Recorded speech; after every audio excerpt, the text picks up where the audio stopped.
السلام عليكم ورحمة الله وبركاته.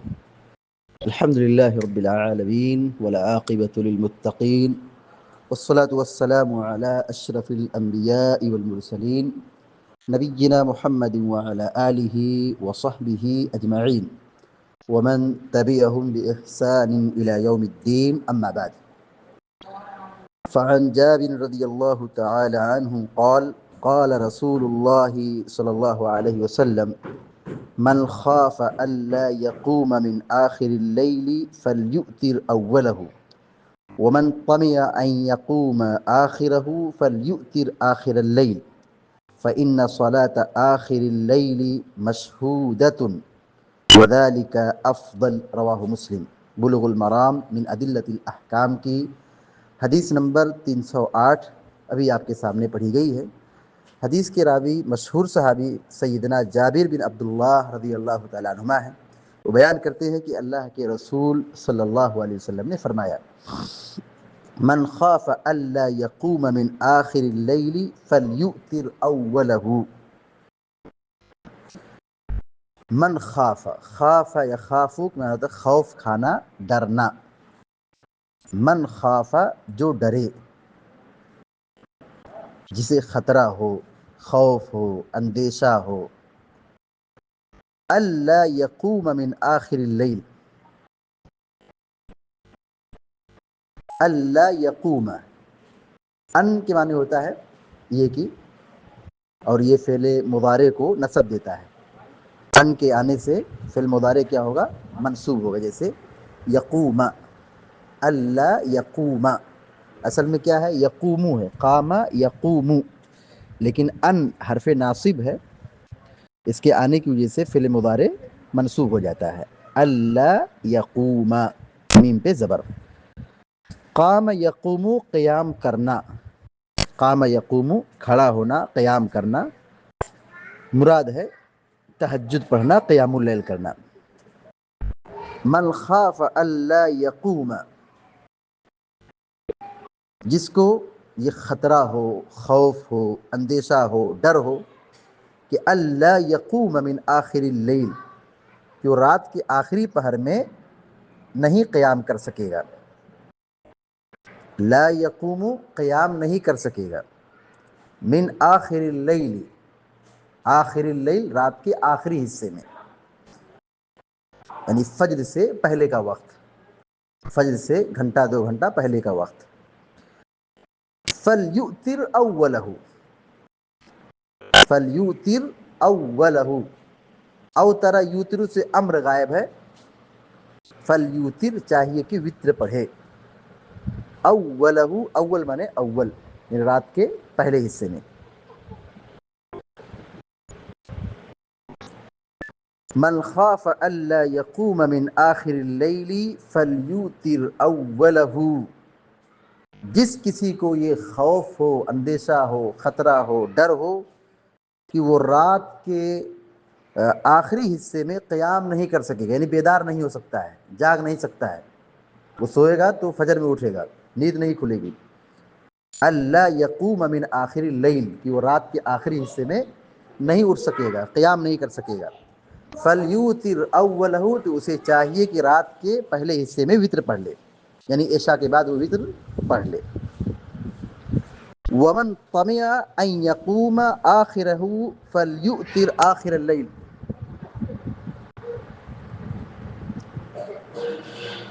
ومن طمع، من مانے جو، طمع یطمع، طمع یطمع، امید رکھنا، لالچ رکھنا، لالچ کرنا. ومن طمع، اور جو امید رکھے، لالچ رکھے، توقع رکھے، ان یقوم آخرہ، کہ وہ رات کے آخری حصے میں قیام کرے گا. ان یقوم، کہ وہ قیام کرے گا، آخرہ رات کے آخری حصے میں، یعنی فجر سے پہلے. فلیؤتر آخر اللیل، تو اسے چاہیے کہ وہ رات کے آخری حصے میں وتر پڑھے.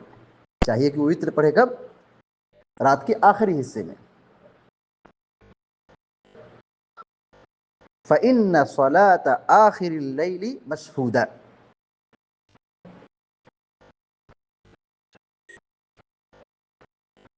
کیونکہ رات کے آخری حصے میں نماز پڑھنا یہ فرشتوں کی حاضری کا وقت ہوتا ہے. مشہودہ اے محظورہ، مشہودہ کی معنی کیا ہے؟ محظورہ، یعنی فرشتے حاضر ہوتے ہیں. ومن طمع ان يقوم آخرہ فلیؤتر آخر اللیل، جو آدمی توقع رکھے، امید رکھے کہ وہ رات کے آخری حصے میں قیام کرے گا، فلیوتر آخر اللیل، تو چاہیے کہ وتر کی نماز وہ رات کے آخری حصے میں پڑھے. فإن صلاة آخر اللیل مشہودہ، کیونکہ رات کے آخری حصے میں نماز پڑھنا یعنی وتر کی نماز پڑھنا مشہودہ، یہ فرشتوں کی حاضری کا وقت ہے. رات کے آخری حصے میں فرشتے حاضر ہوتے ہیں. وذلك افضل، اور یہ افضل ہے.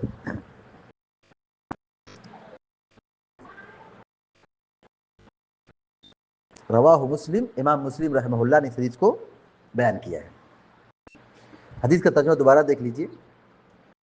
وعن جابر رضی اللہ تعالی عنہ قال، حضرت جابر بن عبداللہ رضی اللہ تعالیٰ عنہ روایت بیان کرتے ہیں کہ اللہ کے رسول صلی اللہ علیہ وسلم نے فرمایا، قال رسول اللہ صلی اللہ علیہ وسلم، اللہ کے رسول صلی اللہ علیہ وسلم نے فرمایا، من خاف الا يقوم من آخر اللیل فلیؤتر آخرہ، جس آدمی کو ڈر ہو کہ وہ رات کے آخری حصے میں نہیں اٹھ سکتا ہے، نہیں قیام کرے گا، فلیؤتر اولہ، تو اسے چاہیے کہ وہ رات کے پہلے حصے میں وتر پڑھ لے. ومن طمع ان يقوم آخرہ فلیؤتر آخر اللیل، اور جو آدمی توقع رکھتا ہے، امید رکھتا ہے کہ وہ رات کے آخری حصے میں قیام کرے گا، فلیؤتر آخر اللیل، تو اسے چاہیے کہ رات کے آخری حصے میں وتر پڑھے.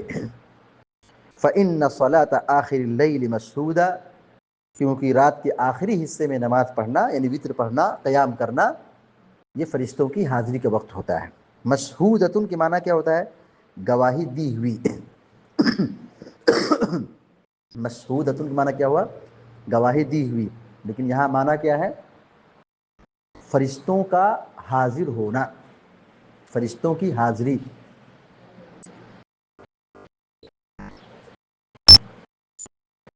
کیونکہ رات کے آخری حصے کی نماز میں فرشتے حاضر ہوتے ہیں. ان قرآن الفجر کان مشہودا، قرآن میں کیا کہا گیا؟ کہ فجر کے وقت کا قرآن پڑھنا یعنی فجر میں قرآن کی تلاوت کرنا، نماز فجر میں فرشتوں کی حاضری ہوتی ہے. دیکھیے، فرشتے اللہ کی نورانی مخلوق ہیں،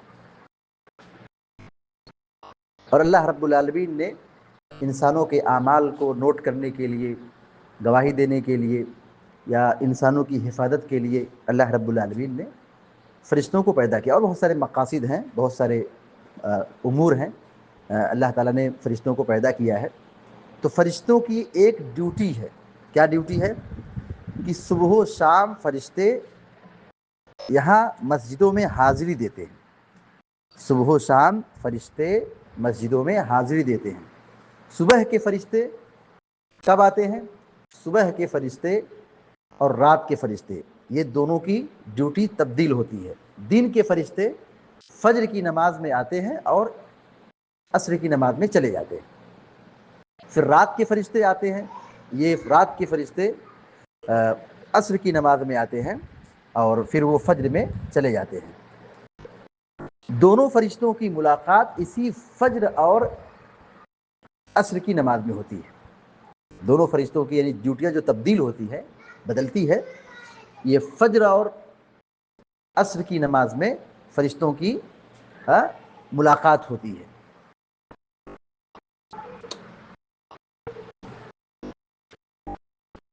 تو فجر سے پہلے نماز کی پابندی، وتر کی پابندی، قیام کی پابندی، قرآن کی پابندی، یہ مبارک گھڑی ہے، یہ فرشتوں کی حاضری کا وقت ہے. پیارے نبی صلی اللہ علیہ وسلم نے فرمایا فإن صلاة آخر اللیل مشہودہ، کیونکہ رات کے آخری حصے میں نماز پڑھنا یہ فرشتے کی حاضری کا وقت ہے، وذالک افضل، اور یہ افضل ہے۔ کیوں افضل ہے؟ کیونکہ یہ مبارک وقت ہوتا ہے، اللہ رب العالمین سمائے دنیا پر نزول فرماتا ہے، اور یہ دعاؤں کی قبولیت کی گھڑی ہوتی ہے، فرشتوں کی حاضری کا وقت ہوتا ہے، اللہ سے قربت کا وقت ہوتا ہے۔ اس لیے وہ آدمی جو عشاء کے ساتھ وطر پڑھ لیا ہے وہ سہولت کے ساتھ نماز پڑھا ہے، اور ایک آدمی اپنی نیند کی قربانی دے کر کے، اٹھ کر کے، بستر چھوڑ کر کے، ہاں، نیند کی قربانی دے کر کے وہ قیام کر رہا ہے، وطر کی نماز پڑھ رہا ہے، تو یہ افضل عمل ہے۔ یعنی عشاء کے بعد وطر پڑھنے کے مقابلے میں فجر سے پہلے وطر پڑھنا یہ افضل اور بہتر ہے۔ بہتر ہونے کی ایک وجہ یہ بھی ہے کہ جو آدمی فجر سے پہلے وطر پڑھے گا وہ صرف وطر نہیں پڑھے گا، بلکہ وطر کے ساتھ وہ 2 رکعت 4 رکعت جو بھی ہو سکتا ہے وہ ضرور قیام کرے گا، یعنی وطر وہ قیام کے ساتھ ادا کرے گا۔ تو ظاہر ہے ایک آدمی مجرد وطر پڑھتا ہے اور دوسرا آدمی قیام کے ساتھ، تہجد کے ساتھ وطر کی پابندی کرتا ہے، تو یہ افضل اور بہتر ہوگا۔ اللہ کے نبی صلی اللہ علیہ وسلم نے فرمایا وذالک افضل، اور یہ افضل ہے، یعنی فجر سے پہلے رات کے آخری حصے میں وطر پڑھنا، نماز پڑھنا، یہ افضل عمل ہے۔ اس حدیث سے جو باتیں معلوم ہوئی، نمبر 1، فرشتے اللہ کی مخلوق ہیں، وہ بھی اپنی ذمہ داری اور اپنی ڈیوٹی بحسن خوبی انجام دیتے ہیں۔ ان کی بھی ڈیوٹی لگتی ہے، ان کی ڈیوٹی تبدیل ہوتی ہے، جیسے کہ بتایا گیا کہ دن کے فرشتے فجر میں آتے ہیں، عصر میں چلے جاتے ہیں، اور رات کے فرشتے عصر میں آتے ہیں، فجر میں جاتے ہیں، اور ان دونوں فرشتوں کی ملاقات فجر اور عصر کی نمازوں میں ہوتی ہے۔ اس حدیث سے ایک بات یہ معلوم ہوئی کہ وطر کی نماز عشاء کے بعد پڑھنا بھی جائز ہے، اور رات کے آخری حصے میں پڑھنا بھی جائز اور درست ہے۔ یعنی وطر کی نماز کا وقت کافی کشادہ ہے، یعنی عشاء کی نماز کے بعد سے اس کا وقت شروع ہوتا ہے، اور یہ فجر سے پہلے تک ہوتا ہے، یعنی فجر کی اذان سے پہلے پہلے، صبح صادق سے صبح صادق تک وطر کی نماز کا وقت رہتا ہے۔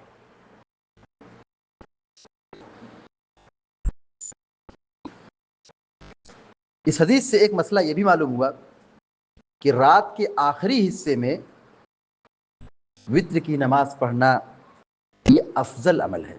یہ کیا ہے؟ افضل عمل ہے، یہ فرشتوں کی حاضری کا وقت ہے۔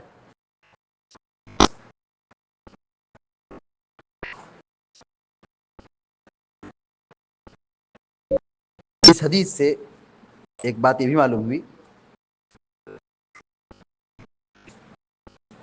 بعض وقت دوسرے وقت پر کیا ہے؟ فضیلت رکھتا ہے، یعنی سارے وقت ایک جیسے نہیں، کچھ اوقات ہیں جو بعض وقتوں میں کیا ہے؟ فضیلت رکھتے ہیں، جیسے فجر سے پہلے کا جو وقت ہے یہ فضیلت والا وقت ہے، فجر سے پہلے کا وقت جو ہے یہ فضیلت والا وقت ہے۔ دیکھیے عشاء کے بعد بھی وطر پڑھ سکتے ہیں، وطر کی نماز عشاء کے بعد بھی پڑھ سکتے ہیں، اور رات کے آخری حصے بھی پڑھ سکتے ہیں، لیکن بہتر کیا ہے؟ کون سا وقت بہتر ہے؟ کون سا وقت افضل ہے؟ اللہ کے نبی صلی اللہ علیہ وسلم نے فجر سے پہلے رات کے آخری حصے میں نماز پڑھنے کو افضل ترین عمل قرار دیا ہے۔ لہذا اس سے پتہ چلتا ہے کہ بعض وقت کو دوسرے اوقات میں فضیلت حاصل ہے، جیسے عام دن ہے، جمعہ کا دن ہے، تو ظاہر ہے تمام دنوں میں جمعہ کا دن کیا ہے؟ ممتاز ہے، جمعہ کا دن افضل ہے۔ تو اسی طرح اوقات ہیں، وقت ہے، رات کے آخری حصے کا جو وقت ہے یہ قیمتی ہے، یہ افضل ترین وقت ہے۔ اس حدیث سے ایک بات یہ معلوم ہوئی، قیام اللیل یہ نفلی عبادت ہے، قیام اللیل کرنا ہر ایک پر فرض نہیں ہے. یہ کیا ہے؟ نفلی عبادت ہے.